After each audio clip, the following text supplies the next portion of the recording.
ও স্বামী কি শুনাইছো? নবীর আওলাদকে কষ্ট দিয়া আমার নবীর উম্মত কিভাবে দাবি করো? স্বামীরে এই জবান দিয়ে এই কথাটা নিয়েন না। বিবিরে বললেন, বিবিরে বয়ান কম দাও, বয়ান কম করো, একটু বয়ান দিয়েন না।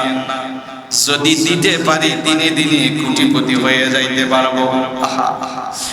এত করে বুঝাইলেন, আর সে বুঝলো না। বলে ঘুমায়া যান। ঘুমায়া যখন গেল, রাত গভীর যখন হলো, এমন সময় বড় ভাই পাশের রুমে ঘুম থেকে উঠে গেল।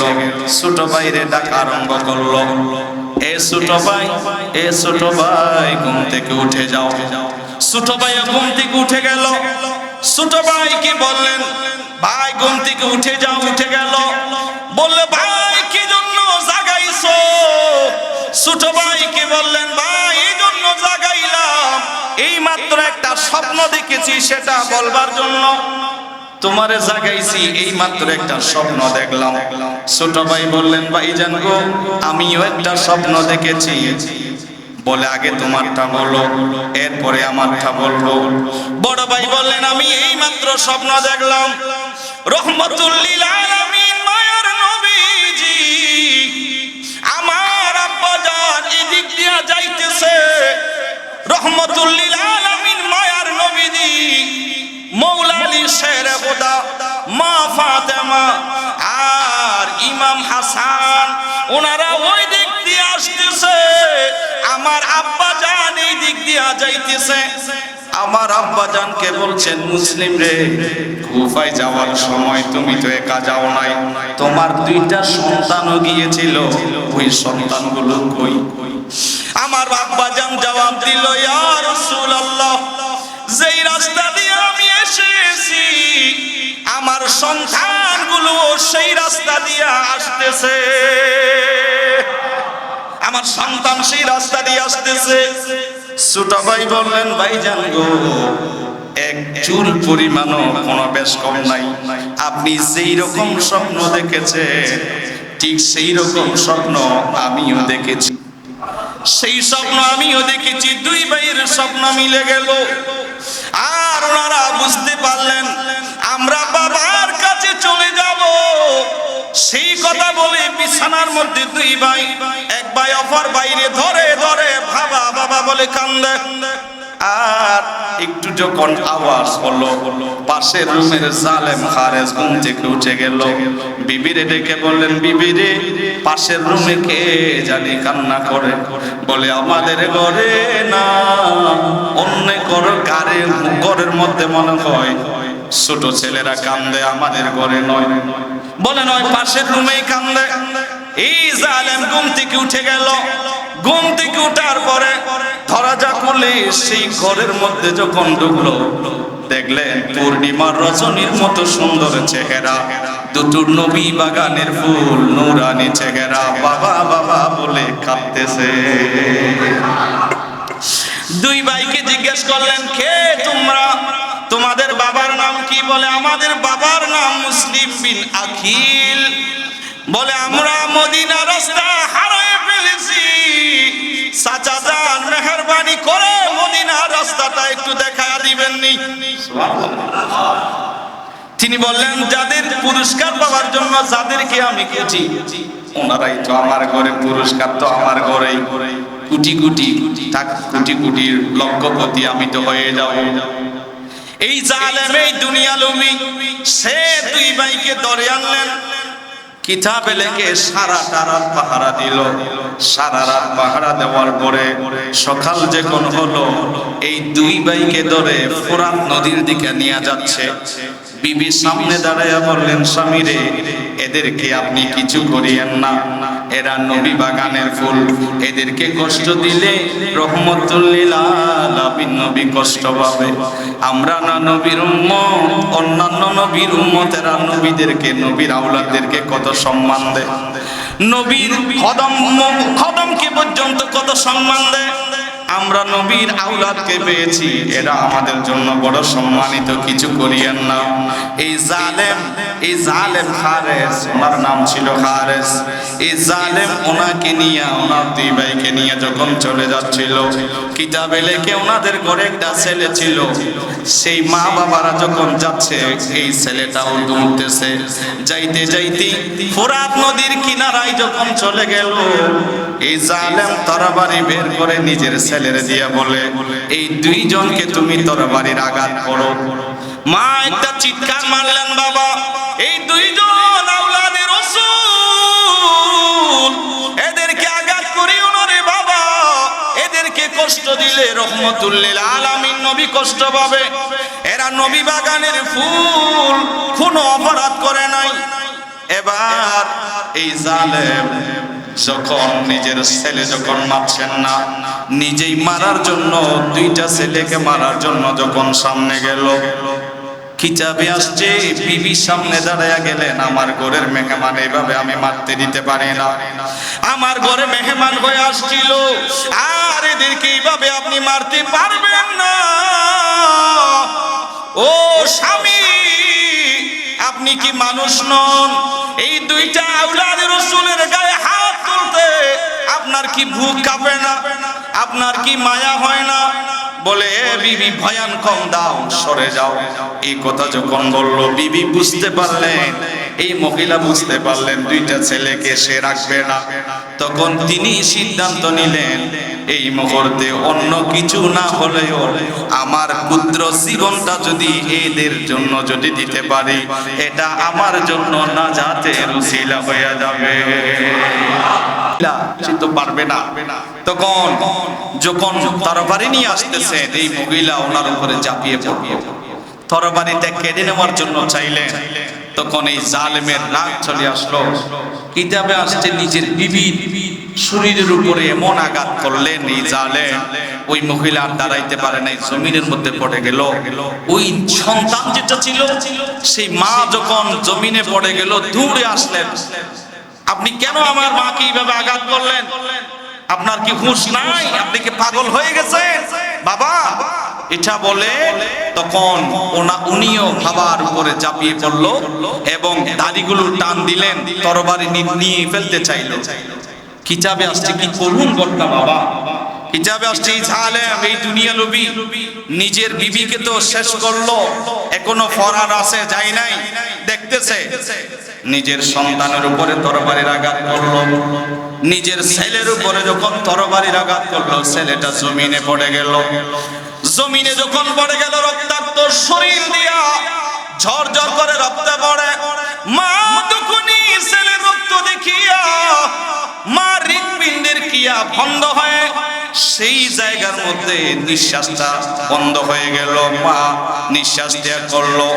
এইদিকে ছেলে এবং ওনার মা, ওনারা দুইজন দুনিয়ার জমিন থেকে বিদায় নিয়া শাহাদাতের অমীয় সুধা পান করলেন, দুনিয়ার জমিন থেকে বিদায় নিল।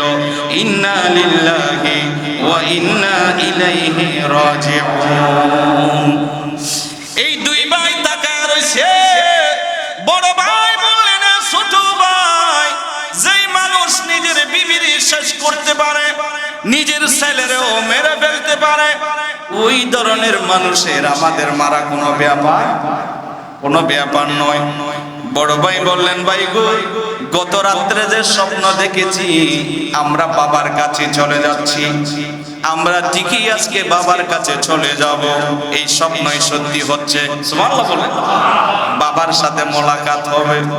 এই জালেম তরবারি নিয়ে ওই দুই ভাইয়ের দিকে যখন আসলো, বড় ভাই দৌড়ে গিয়ে ডাক দিলেন, আমারে মারো, আমার ছোট ভাইয়ের গায়ে মারিয়েন না। ও আমার বক্সনগরের যুবক, কেমন ভাইয়ের প্রতি মুহাব্বত, আজকে ছোট ভাই বড় ভাইয়ের গায়ে হাত তোলে, আজকে বড় ভাইকে সম্মান করে না রে যুবক। আওলাদের রাসূলের কেমন মুহাব্বত। কিতাবে লেখে বড় ভাই তরবারির সামনে যায় দাঁড়াইছে, আমার বাইরে আগে মারিয়েন না, আমারে আগে মারেন। কারণ আমার ভাইয়ের রক্তাক্ত শরীর আমার চোখে সহ্য করতে পারবো না। বড় ভাই যখন সামনে দাঁড়াইছে, আবার ছোট ভাই দৌড়ে যাইয়া বড় ভাইরে সরাইয়া ছোট ভাই দাঁড়ায় গেছে। ছোট ভাই দাঁড়ায় বললেন, আমারে আগে মারো, আমার বড় ভাইরে মারিও না। আমার বড় ভাইয়ের দুঃখ কষ্ট সহ্য করতে পারবো না আমি ছোট ভাই, আমার বড় ভাইরে মারিও না, আমারে আগে মারো। এই কথা বলে বড় ভাইরে সরাইয়া দিছে। আবার দূরে বড় ভাই এসে ছোট ভাইরে সরাইয়া দিছে। এক ভাইয়ের আগে আগে আগে দৌড়তেছে, আমার ভাইরে নয়, আগে আমারে মারো। ফোরাত নদীর তীরে দুই ভাই তরবারির সেই আগে আগে আগে আগে যাইতেছে, আমার ভাইরে আগে মারিয়েন না, আমারে আগে মারেন বলে বলে দুই ভাই শেষ পর্যন্ত বলছে, ছোট হলেও আওলাদ রাসূলরা জ্ঞানী, ছোট হলেও ওনাদের জ্ঞান বেশি। দেখেন এই দুই ভাই বললেন, একটু সময় দাও, আমরা দুই ভাইরে একটা আখিরি সালাম রহমতুল লিল আলামিন দয়াল নবীজির কদমে পৌঁছায়া দিব। নবীজির একটা মন ভরে সালাম দিব, একটু সময় দাও। দুই ভাই সালাম দিয়া নবীজির সালাম দিয়া মুখামুখি হইয়া দাঁড়াইছে। ছোট ভাই বড় ভাই দুই ভাই কথা বলে, ভাই গো একটা কাজ করি, আমরা দুই ভাই, তুমি আমার ভাইয়ের কাঁধের উপরে হাত দিবা, আমিও তোমার কাঁধের উপরে হাত দেব, আর আমরা দুই ভাই এই ফোরাত নদীর পারে খানায়ে কাবাকে সামনে রাখিয়া সিজদায় পড়ে যাব। আমরা দুই ভাই আল্লাহরে ডাকবো, সুবহানা রাব্বিয়াল আলা বলবো। আমরা দুই ভাই জমিনে সিজদায় পড়ে যাব, আর আমরা সুবহানা রাব্বিয়াল আলা বলবো। আর মানুষের আমার দুই ভাইয়ের কথা শুনবে, বক্সনগর জামে মসজিদেও আমরা দুই ভাইয়ের কথা শুনবে।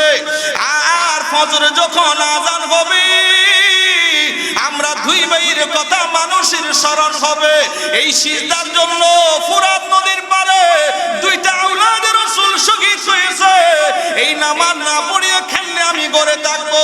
আমরা দুই ভাইয়ের কথা স্মরণ করে মানুষ আযান শুনলে সিজদা দেওয়ার জন্য মসজিদের মধ্যে চলে আসবে। আমরা দুই ভাই দুনিয়াবাসীর একটা শিক্ষা আমরা দিতে চাই।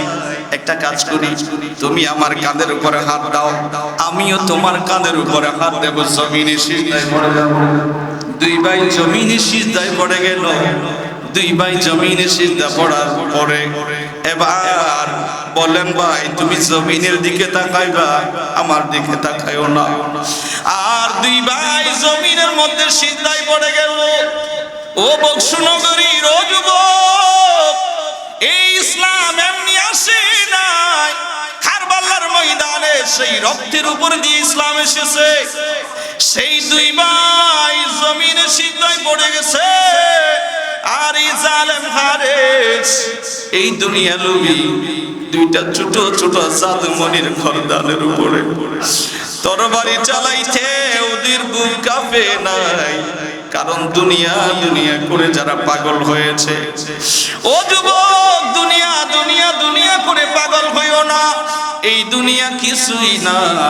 রাতের অন্ধকারে যখন ঘুমাইতে যাই ভয় লাগে, কত মানুষ দুনিয়ার জমিন থেকে অন্ধকার ঘরে মারা যায়, আছে না বাজান? এই যে গতকাল আমার এক ওস্তাদ ইন্তেকাল করেছেন, ইন্না লিল্লাহি। আমি আমার আইডি থেকে পোস্ট করছি, দোয়া চাইছি, আমাকে পড়াইছে দাখিলে।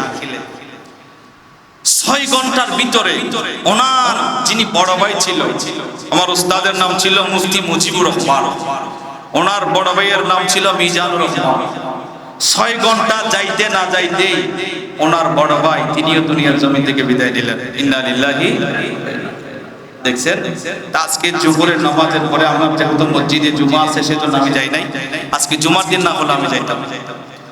আজকে দুই ভাইয়ের জানাজা জোহরের নামাজের পরে হচ্ছে। এখান থেকে যে ঘরে যাইতে পারবেন সেটারও কোনো গ্যারান্টি আছে? দুনিয়া কিছুই না বাবা।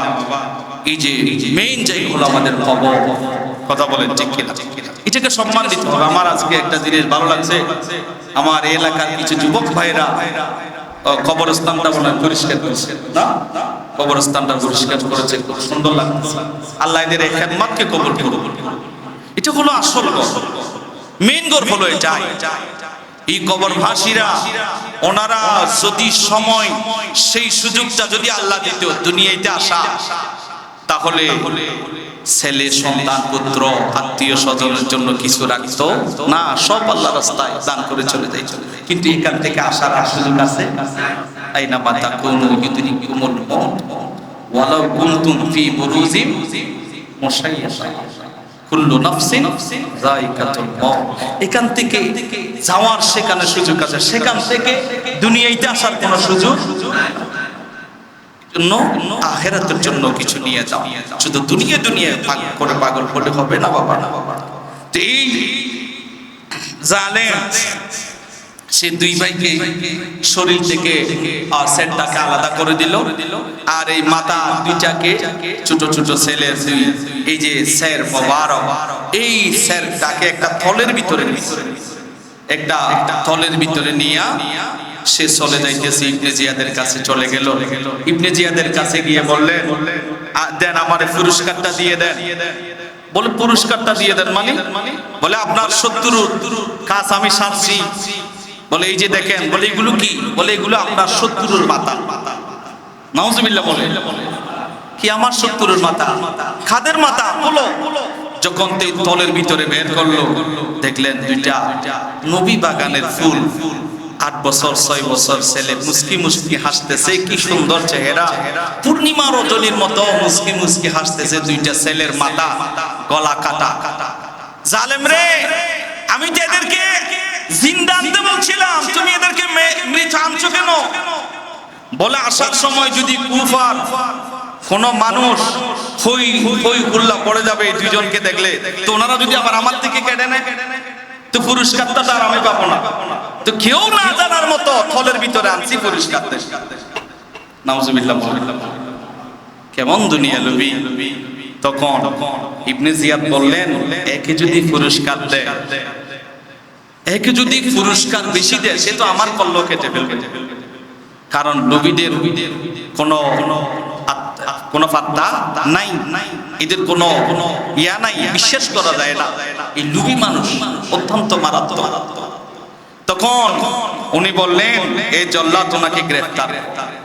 যেই জায়গায় এই দুইজন ছেলেকে শহীদ করেছে সেই জায়গায় নিয়ে ওনারও জবে করে দেয়। একটা কথা আছে না আমাদের দেশে, লোভে পাপে পুরস্কারের লোভে পড়ছে, আর সে পুরস্কারটা পাইছে, পুরস্কারটা পায় নাই। তো ওনারও যখন সেই দিকে নিয়ে যাইতেছে জল্লাদ মারার জন্য, সে কান্না করতেছে। তখন জল্লাদ বললেন, ওই ছেলেগুলো তো কান্না করেছিল, ছেলেগুলো বলেছিল আমাদেরকে আপনি বিক্রি করে দেন, আমাদেরকে মাথা নেড়া করে আপনি আমাদেরকে বিক্রি করে দেন, গোলাম সেজে বিক্রি করে দেন, টাকা পাইবেন, আপনার উদ্দেশ্য হাসিল হবে, আপনি আমাদেরকে মারিয়েন না। কিন্তু এই জালেম এই ছোট ছোট ছেলেদের জীবনটাকে সেইভাবে ও শেষ করলো, শহীদ করলো। সেজন্য সেই জায়গার মধ্যে গিয়ে সেই তুর্কি জল্লাদ ইবনে জিয়াদের সেই জল্লাদ জালেম সারে সোনাকো সেই জায়গায় গিয়ে জবে করে দিল। আর দুইটা দেহ যেগুলো ছিল, সেই দুইটা দেহ ফোরাত নদীতে নিক্ষেপ করলেন। দুইটা ছোট ছোট ছেলের দেহগুলোকে জবে করার পরে দেহ ছিল না, দেহগুলোকে ফোরাত নদীতে নিক্ষেপ করেছিল। কিতাবে আসছে বাবারা, ফোরাত নদীতে যখন ছোট ছোট ছেলের দেহগুলো যখন নিক্ষেপ করলো, ও বক্সনগরীর ও যুবক, ওই ছোট ছোট ছেলের দেহটারে নিক্ষেপ করতে দেরি হয়। ওই জালেম দেখলেন দুই ভাইয়ের দেহটারে এক জায়গায় ফেলাই নাই, একজনকে এক জায়গায়, আরেকজনকে আরেক জায়গায়। সে ওই নদীতে ফেলাইতে দেরি হয়, সেই দেহগুলো পানিতে পড়ার আগে আগে সাদা পাখির মতো হয়ে উড়ে উড়ে, জোড়া পাখির মতো হয়ে আকাশের মধ্যে উড়ে চলে যাচ্ছে। মতো হয়ে উড়ে উড়ে আকাশে চলে গেল। এই জন্য কোরআনুল কারীমের আয়াত পড়েছিলাম, ওয়ালা তাকুলু লিমান ইউকতালু ফি সাবিলিল্লাহি আমওয়াত বাল আহইয়াউন ওয়ালাকিন লা তাশউরুন। আল্লাহু আকবার। ওয়ালা তাকুলু, তোমরা বলো না, লিমান ইউকতালু ফি সাবিলিল্লাহ, যারা আল্লাহর রাস্তায় শহীদ হয় তাদেরকে মৃত বলে, তোমরা বলো না। অপর আয়াতে আসছে তোমরা ধারণাও করিও না এরা যে মৃত, সেরকম ধারণাও করিও না। লিমান ইউকতালু ফি সাবিলিল্লাহি আমওয়াত, তোমরা ওনাদেরকে মৃত বলিও না, বাল আহইয়া, বরং তারা জীবিত। কেমনে জীবিত? ওয়ালাকিন লা তাশউরুন, দেখো কেমনে পাখির মতো হয়। আল্লাহ বলেন বাল আহইয়া ওয়ালাকিন লা তাশউরুন, কিভাবে জিন্দা হয়, কিভাবে সাদা পাখির মতো হয়ে উড়ে উড়ে চলে যায়। আল্লাহ বলেন ওয়ালাকিন লা তাশউরুন, সেটা তোমাদের বুঝে আসবে না।